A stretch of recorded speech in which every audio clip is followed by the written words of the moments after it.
이번 부흥에 하나님께서 참으로 놀라운 은혜를 주셨습니다. 이찬수 목사님을 통해서 들려진 하늘의 메시지를 통해서 여러 면에서 우리의 신앙을 점검하고 도전받는 시간을 가지게 되었습니다. 이번 부흥회를 한마디로 표현을 한다면 이렇게 말씀을 드리고 싶습니다. 하늘의 은혜로 영혼을 깨우는 천국 잔치. 목사님의 말씀도 참으로 소중했지만 말씀대로 살아가기 위해서 몸부림치는 한 목자를 보는 것은 더 큰 은혜였습니다. 동일하게 목사의 길을 걸어가고 있는 저에게 목사님의 말씀 한마디 한마디, 살아가는 모습 한 면 한 면은 하나님 앞에서 제 자신을 들여다보는 거울처럼 여겨졌습니다. 예배를 마치고 돌아갈 때마다 제 아내에게 물었습니다. 하나님께서 나에게도 이찬수 목사님 같은 이런 설계 은사를 주시면 얼마나 좋을까요? 아내가 하는 말이에요. 당신에게만 있는 은혜가 있으니까 그대로 하세요. 역시 제 아내였습니다. 제가 정말 간절한 마음으로 다시금 물었어요. 하나님께서 이찬수 목사님에게 주신 저런 유모의 은사를 저에게 주신다면 얼마나 좋을까요? 아내가 한마디로 정리를 했습니다. 바랄 걸 바라야지, 그건 아무에게나 주는 게 아니에요. 말씀도 감사했지만 제가 정말 이번 봉회를 통해서 참 주님 앞에, 그리고 여러분들 앞에 고마운 것이 있습니다. 바로 여러분들, 우리 성도님들입니다. 하나님의 말씀을 사모해서 맨 앞자리에 일찍 나오셔서 기도하면서 말씀을 사모하는 우리 많은 성도님들, 우리 젊은이들, 너무나 활기찬 모습으로 성도님들을 맞이해주는 아름다운 청년의 모습들, 교회에 나온 지 이제 몇 주 되지 않는 초신자 부부께서 늘 말씀을 사모하며 아침 저녁으로 은혜를 받는 아름다운 모습, 한 집사님은 평소와 다르게 새벽으로 저녁으로 말씀을 들어 나가니 아내가 한국으로 전화를 했어요. 엄마, 큰일 났어요. 우리 남편이 점점 광신자가 되어가고 있어요. 그 집사님이 저보고 물어요. 목사님, 제가 광신자 되어가고 있는 거 맞습니까? 예, 맞습니다. 일찍이 우리 정말 광신자로 살아갔던 사도 바울이 광신자에 대해서 한 말이 있어요. 내가 살아도 주를 위해서 살고 죽어도 주를 위해서 죽노니 내가 사나 죽으나 주님의 것이로다. 정말 주님을 만나고 나면 그렇게 사는 게 정상인 겁니다. 주님을 정말 만났는데도 불구하고 내 삶에 완전한 변화, 남들이 바라보기에 전혀 새로워진 변화가 일어나지 않는다면 그것이 오히려 이상한 일이 될 것입니다. 목사님께서 평소에 저를 많이 아끼시다 보니까 평소에 저에 대해서 많이 걱정을 하셨답니다. 한국에서 편안하게 교수 생활하다가 참 힘겨운 이민 목회하고 있을 텐데 어떻게 목회를 하고 있는가 참 궁금한 모습으로 우리에게 오셨습니다. 집회를 마치고 난 다음 시카고의 어머니를 보러 가셨을 때도 메일을 보내오시고 한국에 도착했어도 메일을 보내오셨습니다. 너무 좋은 교회, 너무 귀한 성도님들을 보니까 얼마나 하나님 앞에 감사한지 모르겠습니다. 저는 참으로 주님 앞에 그렇게 성숙한 모습으로 서 계신 여러분들께 참 고맙기도 하고 너무나 자랑스러운 마음입니다. 은혜를 받는 것은 참으로 귀한 일입니다. 은혜를 받고 난 다음에 반응하는 것, 어떻게 사는가는 더 중요한 일입니다. 내가 하나님 앞에 이 큰 생명의 은혜를 받았으니 어떤 자세로 살아가야 할 것인가? 주님, 제가 주님 앞에 부르심에 합당한 책임성 있는 삶은 어떤 겁니까? 오늘 이 질문이 미가 시대 때 이스라엘 백성들의 질문이었습니다. 사람들은 하나님 앞에 은혜를 받고 나면 그들이 하는 반응이 있습니다. 오늘 6절 7절에 사람들의 반응이 나타납니다. 내가 무엇을 가지고 여호와 앞에 나아가며 높으신 하나님께 경배할까? 하나님 앞에 은혜를 받은 겁니다. 주님, 제가 주님 앞에 어떻게 살아야 되겠습니까? 내가 번제물로 1년 된 송아지를 가지고 그 앞에 나아갈까? 1년 된 송아지, 가장 귀한 번제물 주님께 드려야 됩니까? 여호와께서 천천의 순양 만만의 강물 같은 기름을 기뻐하실까? 수천 마리의 양을 바치는 걸 하나님이 원하실 것인가? 올리브 기름으로 강물이 기름으로 넘칠 정도로 많은 제물을 주님께서 원하실까? 내가 내 허물을 위하여 내 맏아들을 내 영혼의 죄로 말미암아 내 몸에 열매를 드릴까? 이제는 물질이 아니라 하나밖에 없는 내 맏아들, 내가 몸으로 난 자녀들을 주님께 드리며 나아가야 되겠습니까? 하나님 앞에 들을 수 있는 최상의 예물을 다 가지고 주님 앞에 드리는 고백입니다. 이스라엘 백성들은 자신의 가장 소중한 것을 하나님께 바치면 하나님께서 기쁘게 받으시고 연락할 거라고 생각을 했습니다. 우리도 마찬가지입니다. 교회에 처음 나오게 되면, 하나님의 은혜를 받게 되면 내가 무엇을 하는 것으로 신앙생활을 시작하려고 합니다. 신앙생활을 참 잘하는 사람, 성숙한 사람은 더 많은 일을 하는 것으로 신앙의 정도를 평가하기도 합니다. 신앙생활에서 열심을 내는 것은 참으로 귀한 일입니다. 나에게 생명을 주신 하나님이신데 내가 생명을 드리는 마음으로 주님 앞에 헌신하는 것 마땅히 나와야 될 일입니다. 그러나 우리의 열심, 우리의 봉사, 헌신 모든 것이 하나님 편에서 정말 원하시는 것인지 자세히 살펴보아야 됩니다. 하나님의 주파수에 우리의 영적인 주파수를 맞추어야 하나님이 원하시는 삶이 이루어지는 겁니다. 많은 사람들은 신앙이라는 것을 무엇을 할 것인가, 어떻게 살 것인가를 고민합니다. 물론 귀한 고민입니다. 그러나 신앙이라는 것은 출발이 대상입니다. 내가 무엇을 믿고 있는가, 누구를 믿고 있는가, 우리가 믿고 있는 하나님, 그 하나님과의 관계가 바르게 형성이 되어야 그 다음에 삶이 나오고 무엇을 할 것인가가 나오고 어떻게 사는가가 나오는 겁니다. 하나님께서 정말 원하시는 삶, 하나님이 우리에게 요구하시는 삶이 무엇일까요? 오늘 주님께서 말씀하십니다. 사람아, 주께서 선한 것이 무엇인지 보이셨나니? 사람아, 주님이 정말 원하는 것은 이것이란다. 이때 사람아라고 부를 때 히브리어로 아담이라고 말합니다. 그 옛날 창세기 아담 이름이 사람이라는 의미입니다. 본래 아담이라는 단어는 아다마라는 흙의 복수 형태입니다. 흙으로 사람을 만드시고 그 이름을 아담이라고 부른 겁니다. 오늘 주님께서 사람아, 하나님이 원하시는 것이 무엇인지를 보이셨나니, 이때 사람이라는 것은 마치 우리가 흙으로 만들어진 연약한 존재를 떠올리게 만드는 주님의 부드러운 음성입니다. 마치 그 옛날 범죄하고 난 다음에 동산나무 뒤에 숨어서 벌벌 떨고 있는 아담을 향해서 아담아라고 부르는 우리 하나님의 음성처럼 사람아, 우리에게 다가오는 그 한마디입니다. 아담의 범죄는 하나님 앞에 무엇을 제대로 드리지 못해서 나타난 일이 아니었습니다. 하나님의 말씀, 주님의 얼굴을 피해서 도망가 버린, 하나님의 말씀의 자리에 사탄의 말, 자신의 생각을 치환시켜 버린 것이 그의 근본적인 죄였습니다. 죽어 마땅할 사람, 하나님의 심판의 대상이 되었던 우리에게 하나님께서는 다시금 찾아오셨습니다. 하나님 앞에 바르게 살고자 하는 저희들에게 우리 하나님께서 세 가지의 길을 보여주십니다. 첫 번째입니다. 오직 정의를 행하라. 공의를 행하라. 정의라는 이 단어는 다른 성경 번역에 보면 공의 그리고 의라고 번역을 해놓았습니다.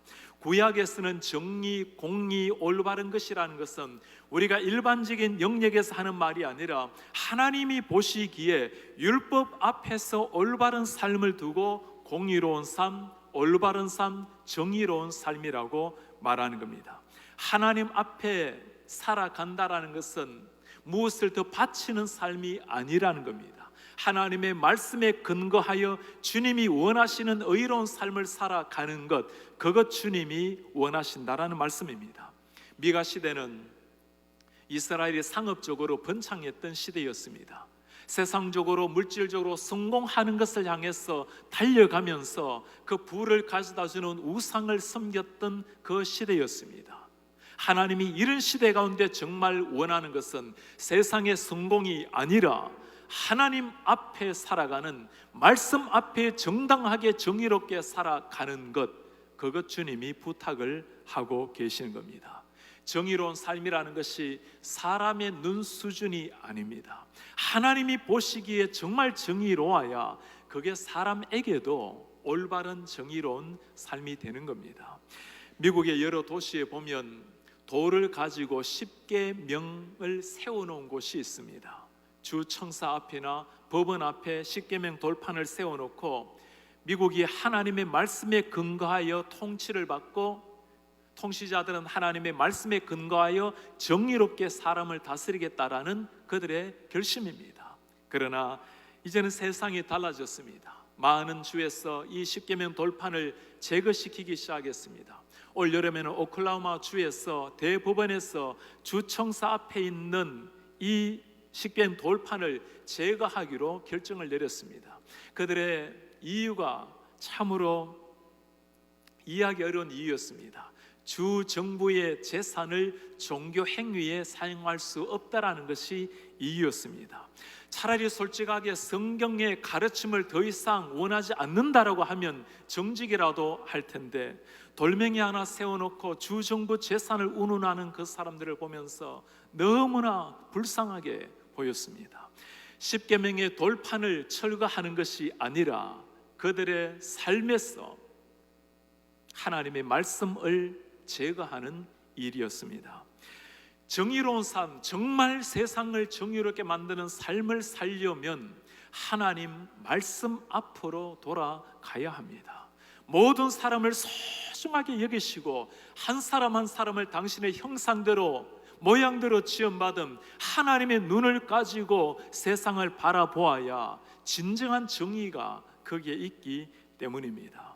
어제 집사님, 한 병원에서 한 집사님 신방을 가게 되었습니다. 평소 때 너무나 건강하게 살아오셨던 분이시기 때문에 이렇게 처음으로 병원에 누워있는 모습을 보면서 물었어요. 집사님, 병원에 누워 계시니 무슨 생각이 드십니까? 지금까지 살아온 모든 것이 다 하나님의 은혜라는 것이 새롭게 다가와집니다. 그리고는 특별히 참 가슴에 새길 만한 한마디 말씀을 남겼어요. 지금까지 참으로 열심히 뛰어다녀왔는데 내가 달려가고 있는 이 방향이 올바른 방향인지를 다시금 생각하게 됩니다. 그렇습니다. 속도보다도 훨씬 더 중요한 것이 방향입니다. 아무리 빨리 달린다 할지라도 방향이 잘못되어 있으면 목적지에서 멀어질 뿐입니다. 하나님 앞에서 열심 내고 최선을 다해 살아가는 것 마땅히 해야 될 일입니다. 그러나 우리의 헌신, 열심이 하나님이 원하시는, 하나님이 요구하시는 그 열심이라야 우리의 모든 헌신이 하나님 앞에 빛이 나는 겁니다. 하나님이 원하지 않는 삶으로 열심을 낸다면 열심을 낼수록 우리는 오히려 하나님 얼굴에서 멀리 벗어나는 열심만 낼 뿐입니다. 주님, 제가 주님 앞에 무엇을 가지고 나아가야 합니까? 주님 말씀하십니다. 공의를 행하라. 하나님의 말씀대로 살아가라. 하나님 앞에 나아가기 위해서 무엇을 가지고 나아가야 됩니까? 주님이 원하시는 두 번째 요구입니다. 인자를 사랑하라. 인자를 사랑하라. 인자라는 말은 히브리어로 헤세드라는 단어를 사용합니다. 성경에는 이 헤세드의 단어가 굉장히 많이 나타나 있습니다. 우리말로 사랑, 깊은 애정, 하나님께서 우리를 향한 깊은 자애로움, 자비, 긍휼, 이 단어가 헤세드의 의미입니다. 호세아 6장 6절에도 하나님께서 하시는 말씀이 있어요. 나는 인애를 원하고 제사를 원하지 아니하며 번제보다 하나님을 아는 것을 원하노라. 하나님이 우리에게 원하시는 것은 제사, 엄청난 번제물이 아니라 인애, 헷세대의 사랑을 원한다는 말씀입니다. 이 헷세대의 사랑, 인자라는 말에는 하나님께서 우리를 향한 그 사랑하는 마음이 다 들어있는 단어입니다. 거룩하신 하나님께서 원수된 저희들, 죄악된 저희들에게 다가올 수 있는 유일한 다리가 있다면 하나님의 자비하심입니다. 우리가 아무도 하나님 앞에 나아갈 수 없는 존재이지만 하나님께서 우리에게 다가올 수 있도록 만든 그 다리가 있다면 그것이 헷세대의 다리, 자비의 다리, 인자의 다리입니다.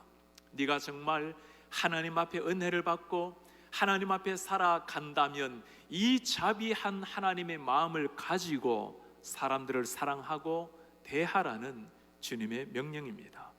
자비를 베푸는 삶을 실천하려면 먼저 자비하신 우리 하나님을 만나야 합니다. 그 하나님을 만나야 내 속에 자비한 그 주님의 가슴이 새겨져야 그 삶이 나오는 겁니다. 내 속에 하나님의 자비가 채워져야 다른 사람에게도 그 자비한 하나님의 사랑이 흘러넘칠 수가 있다는 말입니다. 지난 여름에 우리 당회 장로님들이 영국의 선교지 탐방을 다녀오게 되었습니다. 참 특별한 한 교회를 방문하게 되었습니다. 존 뉴턴이 심우했던 올니 교회였습니다. 존 뉴턴, 놀라운 하나님의 은혜, 나 같은 죄인 살리신 주 은혜 놀라와 어메이징 그레이스를 선 목사님입니다. 1725년에 목사님은 경건한 어머니에게서 태어났고 그렇게 신앙훈련을 받기 시작했습니다. 6살 되었을 때 어머니가 돌아가시고 바로 다음에 아버지가 재혼하게 되었습니다. 이때부터 비뚤어진 삶을 살기 시작했고 11살 때부터 아버지를 따라서 항해에 나서게 되었습니다. 이제는 아프리카의 노예들을 잡아서 사고 파는 노예 무역선의 선장이 되었습니다.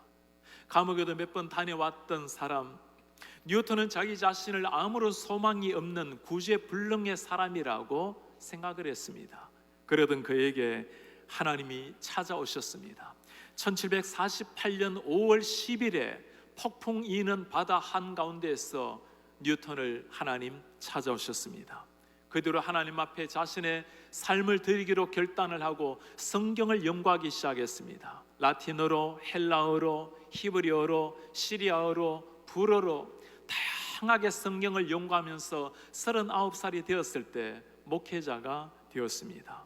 지난날 노예 상인으로 살아가면서 수많은 사람들을 살리기도 죽이기도 했던 사람, 그 사람들을 무자비하게 잡아서 팔아 넘겼던 노예 선장으로 살아갔던 모든 날들을 회개하면서 일생 하나님의 말씀의 종이 되었습니다. 1779년도에 그 모든 아픔의 과거를 다 돌아보며 이런 죄인을 사랑하신 그 하나님의 끝없는 사랑을 읊은 노래가 나 같은 죄인 살리신 Amazing Grace입니다. Amazing grace, how sweet the sound that saved a wretch like me. I once was lost, but now I'm found. Was blind, but now I see. 나 같은 죄인 살리신 주 은혜 놀라와 잃었던 생명을 찾았고 광명을 얻었네. 이제껏 내가 산 것도 주님의 은혜라. 또 장차 나를 본향에 인도해 주시리. 일생토록 그 하나님의 자비한 사랑이 그의 가슴 속에 넘쳤기에 그 신앙의 고백, 평생의 하나님의 자비의 고백입니다. 80세가 넘었어도 목회하는 그를 향해서 친구가 물었어요. 너무 오랫동안 사역하는 것이 아닌가? 뉴턴이 하는 말입니다. 이전에 아프리카에서 사람들을 잡아다가 노예로 팔았던 신성 모독자가 말을 할 수 있는데 어찌 내가 복음을 전하지 않을 수 있겠습니까? 죽음을 2년 앞둘 때 기억력이 이제 희미해져 가고 건강이 예전 같지 않았을 때 뉴턴이 남긴 말입니다. 다른 것은 다 잊어버려도 결코 잊을 수 없는 두 가지가 있습니다. 나 같은 이 엄청난 죄인을, 내가 엄청난 하나님 앞에 죄인이었다는 사실과 그럼에도 불구하고 이 죄인을 사랑하셔서 나를 건져내신 하나님의 은혜, 그 두 가지는 잊을 수가 없습니다. 1807년 12월 21일 82세 일기로 그는 하나님의 부름을 받았습니다. 노예 선의 키를 잡았던 선장이 하나님의 구원의 방주에 올라서 말씀의 키를 잡고 그는 주님 기다리시는 천국으로 올라갔습니다. 자신의 묘비명에 자신의 이름을 목사라고 쓰지 못하도록 심부름꾼이라고 쓰게 했습니다. 그의 묘지명입니다. 존 뉴턴 클러크. 하나님 앞에 심부름꾼이었던 존 뉴턴은 once an infidel and libertine, a servant of slaves in Africa, was by the rich mercy of our Lord and Savior Jesus Christ. 여러분, 한 단어가 특별히 눈에 보입니까? The rich mercy of our Lord. 하나님의 그 풍성한 자비하심 인자로 말미암아 preserved, restored, pardoned and appointed to preach the faith. 용서를 받았고 이 복음을 전가하도록 부름을 받은 심부름꾼 존 뉴턴. 하나님 앞에 이 자비하심이 그의 가슴 속에 새겨졌기에 그는 일생토록 그 자비하심을 노래했고 이 땅을 떠나는 마지막 순간까지 그리스도의 심부름꾼으로 복음을 전달했습니다. 존 뉴턴의 영향을 받고 세계적인 정치가가 된 사람이 윌리엄 윌버포스입니다. 그는 영국에서 노예 해방을 일으켰던 위대한 정치가였습니다. 뉴턴을 찾아와서 그가 청년 시기에 회심을 하고 목회자가 되려고 했던 윌버포스에게 목사님은 자네는 정치에 들어가서 세상을 하나님의 공의로 자비로 바꾸게나 그로 말미암아 영국의 노예 제도 해방이 이루어진 겁니다. 하나님의 은혜를 정말 알게 될 때 우리의 가슴에 새겨지는 단어가 자비, 인자라는 단어입니다. 내가 하나님 앞에 얼마나 소중한 존재, 하나님의 자비의 인자의 대상이라는 것을 깨닫게 될 때 다른 사람들도 그 마음으로 대하게 되는 겁니다. 오늘 말씀에서 우리가 중요하게 깨달아야 되는 한 가지 사실이 있습니다. 하나님께서는 우리에게 공의를 행하라고, 정의를 행하라고 말씀을 하셨지만 인자한 마음을 가지고 정의를 행하라고 말씀을 하십니다. 말씀대로 살아가는 것은 우리 그리스도인 기독교인의 가장 중요한 시작이지만 말씀을 강조하지만 사랑이 배어져 나오지 않는다면 때로는 이 말씀이 우리를 차갑게 만들어내는 율법으로 나타날 수도 있습니다. 말씀대로 철저하게 살아가고 말씀대로 따라가지만 하나님의 사랑 가지고 그 인자심 가지고 사람들을 대하라는 주님의 부탁입니다. 주님, 우리가 여호와 앞에 무엇을 가지고 나아가야 될까요? 주님 말씀하십니다. 인자한 마음, 자애로운 마음, 그 마음 가지고 나아가라. 그렇게 살라. 세 번째, 하나님께서 우리에게 요구하시는 삶입니다. 겸손하게 하나님과 함께 행하라. 하나님과 함께 행하라, 걸어가라. 구약 성경에 걷다라는 말은 살다라는 말과 동일한 단어를 사용합니다. 하나님과 함께 걸어가는 것은 하나님과 함께 살아가는 삶입니다. 주님과 함께 길 걷는 것, 동행하는 것, 하나님이 원하시는 것은 엄청난 것 주님 앞에 바치는 것이 아니라 하나님 말씀 따라 주님이 원하시는 것, 그 길 함께 동행하는 것, 살아가는 겁니다.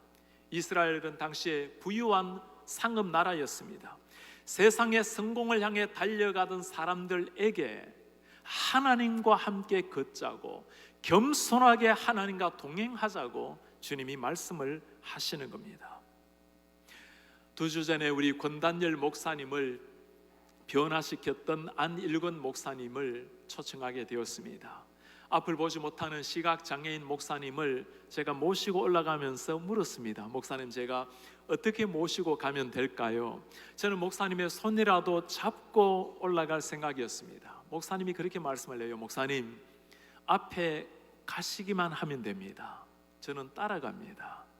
제가 앞서 길을 걸었습니다. 목사님은 제 오른쪽 어깨 위에 손을 올리고는 그렇게 따라오시는 겁니다. 계단이라고 말할 필요 없이 그 높이를 보고 저를 그대로 따라오셨습니다.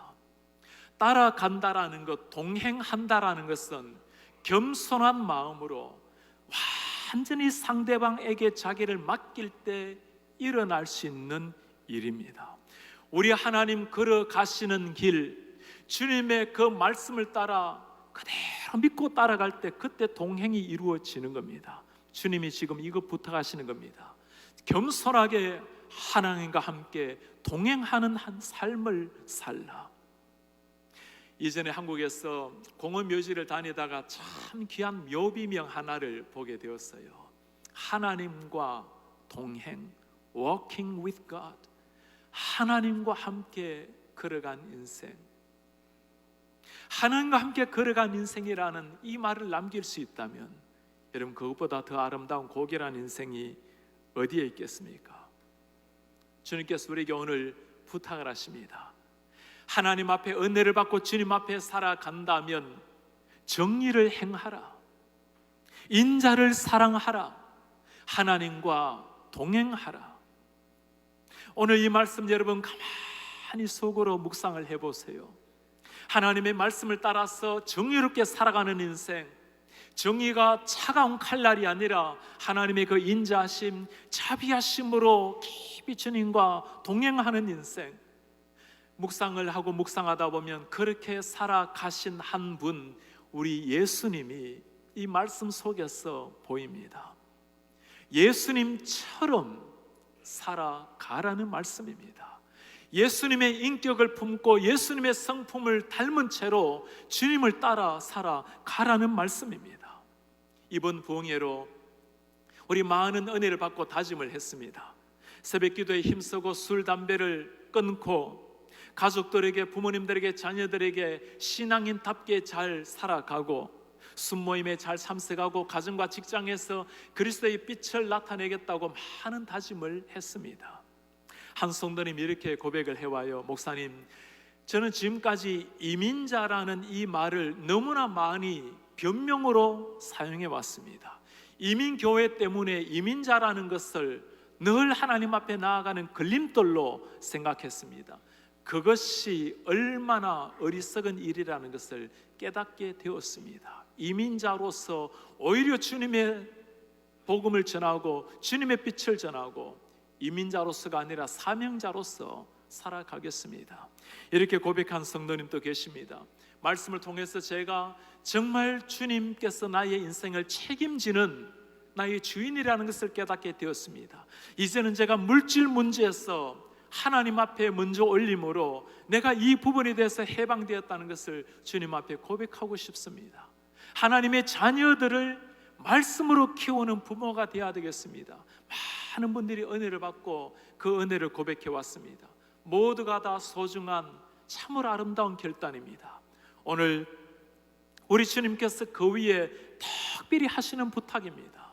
정말 주님 앞에 은혜를 받았다면 이제 인자를 사랑하고 공의로운 삶을 살아내고 하나님과 함께 걷는 동행하는 삶이 되라. 우리의 삶과 우리의 인품, 우리의 성품이 예수 그리스도를 닮아가는 겸손하게 주님을 따라가는 삶이 되라. 우리가 그렇게 주님을 따라가고 주님처럼 살아간다면 우리의 말, 우리의 생각, 우리의 행동, 우리의 가정, 직장 모든 면에서 우리 하나님의 아름다운 향기가 흘러넘치게 될 것입니다. 주님 요구하시는 삶, 바로 그 삶이에요. 그렇게 살아갈 때 우리의 삶으로 예수 그리스도를 보여주는 미셔널 라이프가 우리 가운데 이루어질 것입니다. 우리 기도하겠습니다. 존귀하신 하나님 아버지, 우리가 하나님 앞에 무엇을 가지고 나아가겠습니까? 죄인된 우리가 무엇으로도 하나님의 완전한 요구를 만족시킬 수 없다는 것을 잘 압니다. 하나님께서 오히려 우리에게 다가오시고 그 크신 자비하심으로 우리를 용서하시고 안아주시니 감사합니다. 이제 하나님의 이 사랑을 받은 주의 자녀답게 하나님 앞에 살아가는, 말씀대로 살아가고 그 주님의 자유로움을 닮아 사람들을 대하고 세상과 발맞추는 자들이 아니라 하나님과 동행하는 하나님의 자녀들이 되게 하옵소서. 예수 그리스도의 이름으로 기도하옵나이다. 아멘.